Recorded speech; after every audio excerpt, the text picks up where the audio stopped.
La especie extraterrestre por supuesto notó rápidamente que trataba con criaturas de pensamiento simple, y les entregaron información falsa e inferior a ustedes sobre su tecnología, de modo que ellos reciban mucho más de la colaboración que le podría brindar su especie. Por ejemplo, ellos les otorgaron la información que la impulsión se puede construir solamente con los elementos inestables de un número más alto de la graduación, pero ellos retuvieron la información que la impulsión del campo se puede construir con varias modificaciones para trabajar también con los elementos estables de un número periódico más bajo, y generalmente, es la manera en que se hace. Con estas medias verdades ellos les hicieron dependientes en la sintetización de altos elementos, numerados, y de tal modo renovado por su propia tecnología, sus pistas para la construcción de sus ovnis fueron presentadas de una manera tal que la solución a los viejos problemas hiciera nuevos problemas presentarse simultáneamente. Nunca les dijeron la verdad completa. En los últimos años de sus años 1970 y los primeros de los 1980, finalmente surgieron varios acontecimientos entre la especie extraterrestre y ese gobierno humano. No deseo entrar en detalle aquí puesto que hay mucho de lo que no estoy exactamente segura. El nuevo dilema, o mejor dicho, los viejos problemas técnicos con las naves que ustedes construyeron, el camuflaje y el mecanismo de impulsión no funcionaron en los vuelos de prueba a campo abierto. Debido a esto, la función del secreto fue amenazada. Sus militares y sus políticos lentos, muy lentos, llegaron a la conclusión después de más de 20 años, que habían sido engañados por esa especie extraterrestre.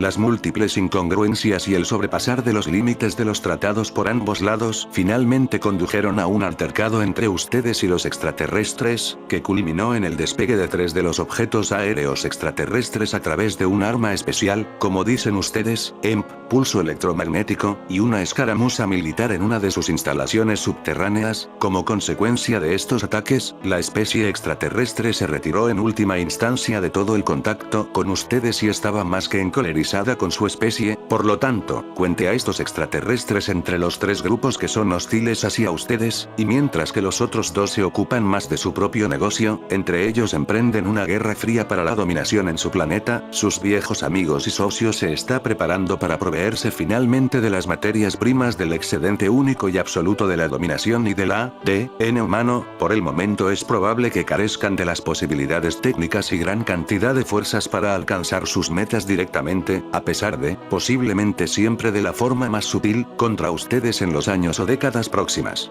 Pregunta: ¿la otra especie extraterrestre no emprenderá nada contra estas acciones guerreras? Específicamente, algo debe estar en la Tierra para la especie más altamente desarrollada. Respuesta: usted está equivocado.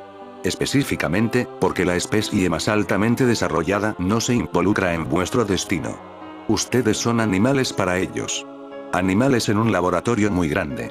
Comprensiblemente, una intervención extraterrestre en su planeta disturbaría sus proyectos, pero no pienso que acepten una confrontación con la otra especie para eso.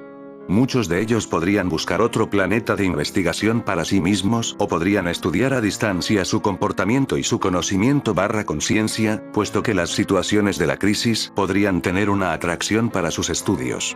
Si usted mira un hormiguero, y otra persona viene y camina en él, ¿qué hace usted? Usted sigue su camino, o busca otro hormiguero u observa a las hormigas en su condición de crisis. Pero incluso si usted fuera más grande y poderoso del que pisó el hormiguero, ¿defendería a las insignificantes hormigas? No, usted tiene que imaginar cuál es el punto de vista de las criaturas más altamente avanzadas.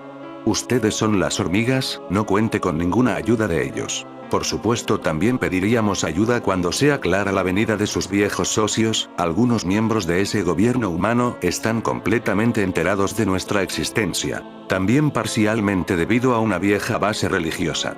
Por ejemplo, hay un edificio gigantesco parcialmente subterráneo en la capital que se dedica totalmente a mi especie y ese también tiene un acercamiento directo a un eje de elevador y a un sistema subterráneo. En este edificio las reuniones parciales han ocurrido y ocurren entre nosotros y seres humanos. Hemos pasado información a ustedes en los últimos años. Según lo que sé, nos mantendremos tan lejanos del conflicto como podemos. Ustedes deben aprender a solucionar sus propios problemas por sí mismos o ser más inteligentes para evitar crear estas clases de situaciones. ¿Qué vendrán y quién se colocará posiblemente en su lado? Solo el tiempo dirá. Realmente no deseo hacer ninguna indicación sobre eso. Pregunta: Tengo aquí 5 fotos de diversos ovnis, ¿puede usted echar una ojeada a las imágenes y decirme cuál puede ser considerada como una nave extraterrestre? Respuesta: puedo intentarlo.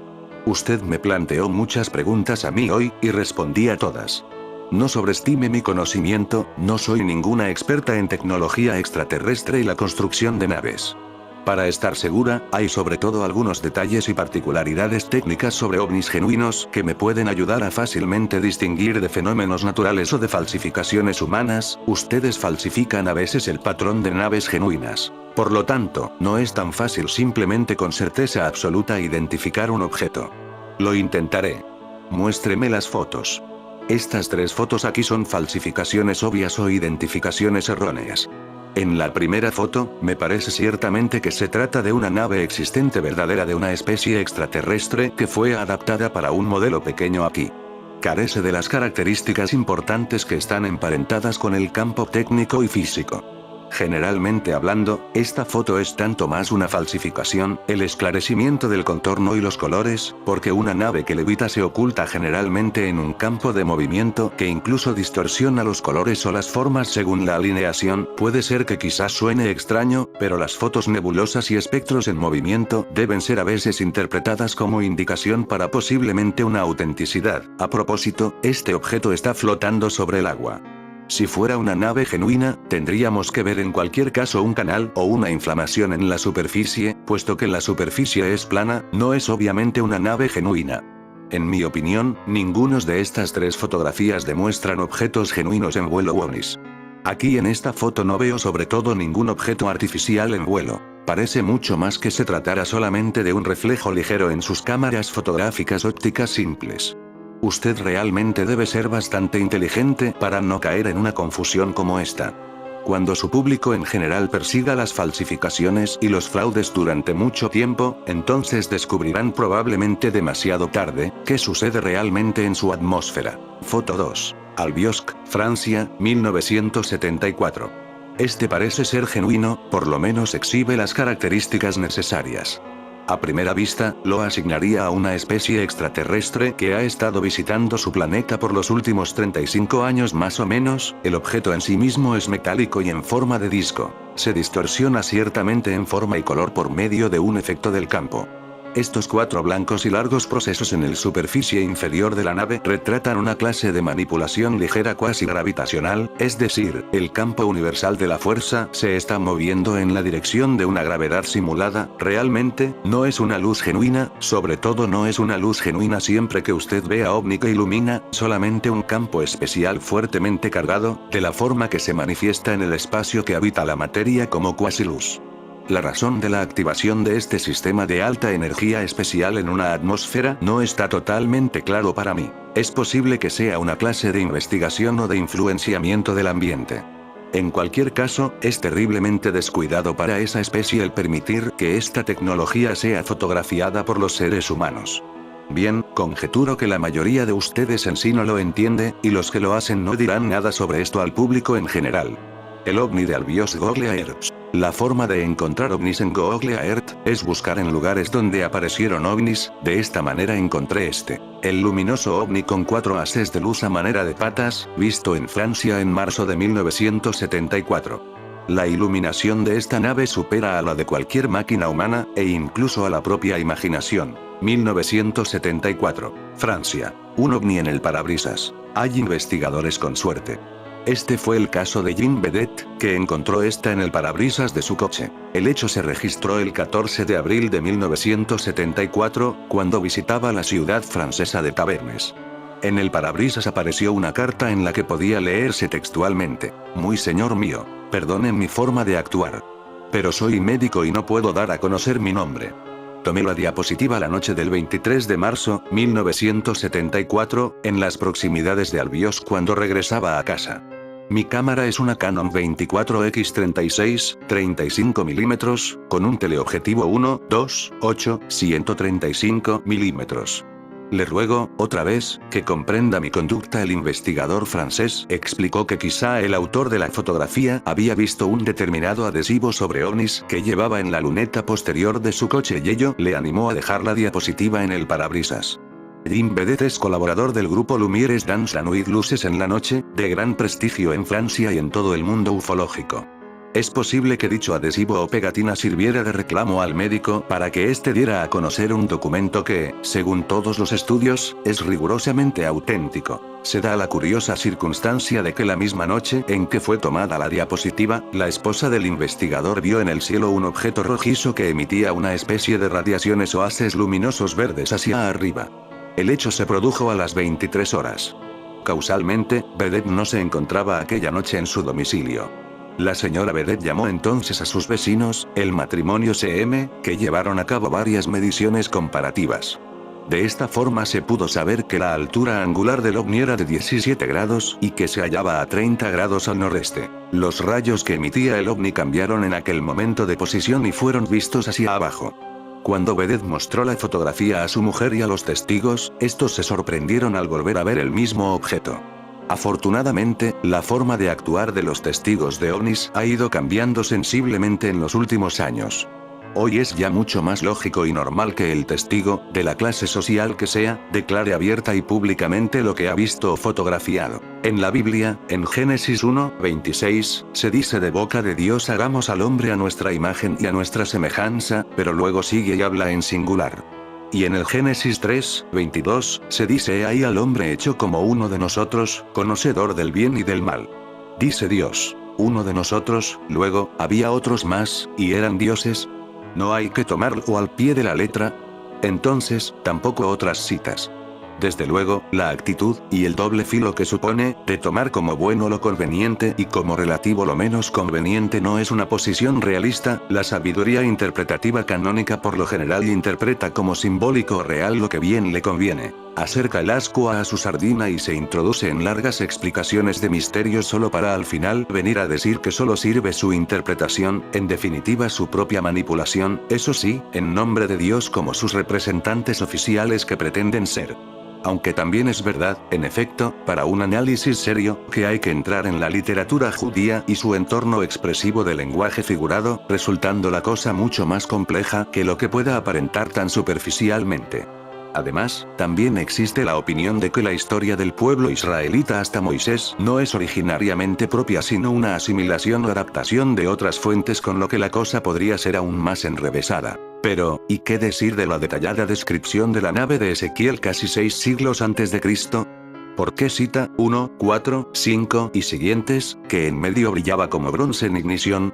Y lo repite luego con una seria descripción de lo que parecen ser complejos trenes de aterrizaje con ruedas, como si hubiese una rueda dentro de otra rueda, a las que arrastraban las ruedas con espíritu de vida, es decir, que se movían, y que se plegaban, cosa que repite Ezequiel. Cita el ruido de las alas como ruido de río caudaloso y un techo de portentoso cristal y, al despegar, 2:12 y 2:13, un estruendo de fuerte terremoto al elevarse la gloria de Yahvé en su lugar, y oí el rumor de las alas de los 4 vivientes que daban la una contra la otra, y el ruido de las ruedas, ruido de gran terremoto. Aquí parece claro que Ezequiel fue llevado a bordo. La traducción de la visión del profeta acaba en una especie de ingenio combinado, helicóptero de 4 rotores o turbohélices para maniobras cercanas a tierra y cohetes para alturas superiores o espaciales. ¿O es todo una mera coincidencia del lenguaje bíblico judaico con que adorna la misión profética? En este caso, resulta difícil de explicar tanta coincidencia de la imaginación del israelita con la tecnología aeronáutica. También contiene el libro de Ezequiel un capítulo, el 9, Los mensajeros de la destrucción, en el que los visitantes que, dotados de un instrumento destructor, un ángel, un ser espiritual, no necesitaría instrumentos materiales, exterminaron sin compasión viejos, mujeres y niños, y a todos los que no estaban marcados con un ataúd en la frente, para limpiar aquello de abominables. Es un capítulo de un Dios vengativo e intervencionista, que parecía venir a hacer limpieza en helicóptero. Como Hitler, que también hizo cierta limpieza, aunque este viajaba en avioneta, hay también quien rebate todo y niega las interpretaciones. En la referencia bibliográfica, al final de esta obra, se cita el libro que analiza, detalla y profundiza técnicamente en la hipotética nave de Ezequiel, aunque también se puede leer directamente la Biblia y sacar conclusiones propias. Finalmente, acerca de este asunto, válido para similares, cabe muy bien pensar algo tan simple como por qué los seres espirituales, ángeles o más altas jerarquías celestiales, iban a personarse con tanta parafernalia de aparatos sofisticados con ruedas, alas, etc. Con lo sencillo que es una aparición o materialización, y si no véanse las apariciones marianas o las del propio Jesús tras su resurrección. A Enoc, Génesis 5, 23, 24, 25, que hicieron volar e hicieron entrar en los cielos, así como ser elevados sobre el carro del viento. Citas del apócrifo El libro de Enoch, de editorial 7 medios A, y anduvo en la mismísima presencia de Dios. Y desapareció, porque se lo llevó Dios. Pero aquel Dios, o alguien en su nombre, andaba personalmente por la tierra o Enoc no era un hombre, sin contar que vivió 365 años. Otra cita más que misteriosa, como para hacer temblar cualquier fe de las de al pie de la letra, está en Génesis 6, 2. Dice, viendo los hijos de Dios que las hijas de los hombres eran hermosas, y luego da a entender que el cruce genético reduciría la vida de los seres nacidos resultantes a solo 120 años, Génesis 6, 3. Y añade en 6, 4, existían entonces los gigantes en la tierra. Y dice cómo los hijos de Dios se unieron con las hijas de los hombres y engendraron gigantes y héroes. Pero esta historia y la del diluvio no es exclusiva de la Biblia, sino que aparece también en el libro de Enoch, y en otras historias de otros pueblos, aunque cabe la posibilidad que la fuente más primitiva y original sea la misma, la hermosura y los gigantes, los dioses y héroes griegos, ángeles, mitos antiguos, una realidad distinta, tergiversada por las religiones, o como sugieren algunos extraterrestres. ¿Quién sabe? Antes de seguir hay que hacer la siguiente reflexión sobre los hijos de Dios, ángeles y otras entidades con poderes que vienen sobre nubes y guían pueblos. Siempre basados en la letra escrita bíblica o de otras religiones. Si entramos en el Nuevo Testamento también hay materia, la estrella de Belén, la nube de la transfiguración, y otros casos. Las nubes, el ángel de Yahvé, los carros de fuego y la gloria de Dios abundan para explicar las mentes de aquella época, algo que quizá hoy podría ser llamado con nombres más familiares. Pero para evitar susceptibilidades, lo dejamos ahí, que en realidad no tiene por qué haber susceptibilidad alguna, porque el fondo de la cuestión religiosa que se expone no se altera, como no cambió el hecho de que fuera la Tierra la que girara en torno al Sol. Hay que tener en cuenta que las descripciones de cosas incomprensibles por hombres corrientes de una época, y más en el caso judío, con su peculiar visión literario-fantástica de la realidad, puede dar lugar a descripciones nada inteligibles para el pragmatismo narrativo de nuestra sociedad actual. Las claves interpretativas existen pues. De la finalidad y bondad del fondo de la cuestión, desde el punto de vista de la misión y trascendencia de Cristo, nada se objeta, nada cambia. En última instancia, ¿qué más da que los ayudantes del Dios de Moisés y otros profetas, o de Cristo, sean ángeles materializados o que fueran sirvientes extraterrestres de mayor o menor consistencia física? Primera consideración. La actuación de los hipotéticos extraterrestres para con los humanos es física. Por lo tanto, en ese momento son materializaciones del índole que sean, entidades espirituales o encarnaciones. Segundo, sus nubes son naves de algún tipo o tipos, bien también materializadas de este u otro universo, paralelo, espiritual o lo que sea, generalmente envueltas en algún supuesto plasma de camuflaje o de algún modo necesario. En este último caso, el tipo o tipos de nave serían el límite o techo de medios para viajar por el universo. Por lo tanto, caben resumidamente tres interpretaciones sobre las intervenciones de seres, digamos, superiores sobre la raza humana. Una, que podrían ser efectivamente seres físicos como nosotros, mucho más evolucionados tecnológicamente, seguramente también en el plano mental y espiritual, o bien materializaciones de seres espirituales o de otros planos existenciales, o quizá con procedencia en ambas fuentes. No sería prudente asegurar nada sobre todo esto o inclinarse por opción alguna como más real. Solo son pensamientos o reflexiones sobre posibilidades. Sobre su misión para con nosotros, evidentemente no es invasora al uso de las películas tradicionales, pero sí sería intervencionista, manipuladora y conductora, educadora o inculcadora. ¿Con qué fines? ¿Altruismo, ley universal, o habría alguna finalidad materialista e inconfesable? Fuera de la Biblia y otros libros religiosos incluso más antiguos, desde Egipto a la actual India, cargados como ella de puras, paralelas e idénticas alegorías, también hay indicios de lo mismo, aunque algún caso ha sido explicado o bien tiene una posible razón de ser. Así, por ejemplo, se achacó a la influencia de seres extraterrestres conocimiento sobre la estrella binaria Sirio en el pueblo africano Dogon, de Malí. Pero según parece, tales detalles pudieron ser enseñados por misioneros en los años 30 del siglo XX o incluso antes, a fines del siglo XIX. A pesar de todo, los defensores de la versión extraterrestre dicen que las leyendas en tal pueblo cuentan que unos seres bajaron en una nave, un barco volador, para convivir con ellos. Por cierto, también relatan una historia bastante pareja a la de Jesucristo, con crucifixión y resurrección. Asunción de enseñanzas, mezcla de leyendas, mitos, cuentos y casualidad. El afamado astrónomo Carl Sagan estudió el caso en su día y, tras encontrar varios huecos en el mismo, desmintió el origen extraterrestre de tal conocimiento de los Dogon. En la arqueología de la civilización sumeria se dice que hay tablillas que señalan la visita hace 450.000 años de seres del cielo, espiritual o físico, que dieron enseñanza al género humano de la época acerca de astronomía, matemáticas y otras materias. Pero la lectura de los textos sumerios cuneiformes en general no dejan lugar a interpretaciones que no sean más o menos poéticas o religiosas en cuanto atañe a las narraciones de las que aquí se tratan. Otros casos de intervenciones, digamos prehistóricas al caso, se citan en las religiones del mundo precolombino, donde se dice que esperaban el regreso del cielo de su Dios, confundiéndolos incluso con los navegantes españoles. Y en tal situación se enmarca el famoso astronauta de Palenque, una figura humana grabada en la losa de una tumba maya que parece estar, aportando un poco, o bastante, de imaginación, en una nave espacial, si bien los ojos de cada uno podrán ver cualquier otra cosa si quieren. Tal enterramiento data del año 692 de nuestra era. Cabría pensar que una visita de seres extraterrestres, o tomados como dioses, en una época tan reciente, tendría una repercusión en una civilización precolombina con representaciones en diversos ámbitos, tales como cerámicas y otros grabados. Pero no hay nada de esto. En la zona desértica de Perú están las famosas líneas de Nazca, gigantescos dibujos de piedras alineadas cuyas formas, siluetas de animales y figuras geométricas, de 2 kilómetros de longitud solo se aperciben desde una altura considerable, pero que se pueden hacer perfectamente sin tener tal perspectiva, y que según algunos ufólogos fueron las pistas de aterrizaje de naves espaciales de la antigüedad. Tales construcciones datan de entre 1500 y 2000 años y fueron realizadas por la civilización Nazca, anterior a la Inca.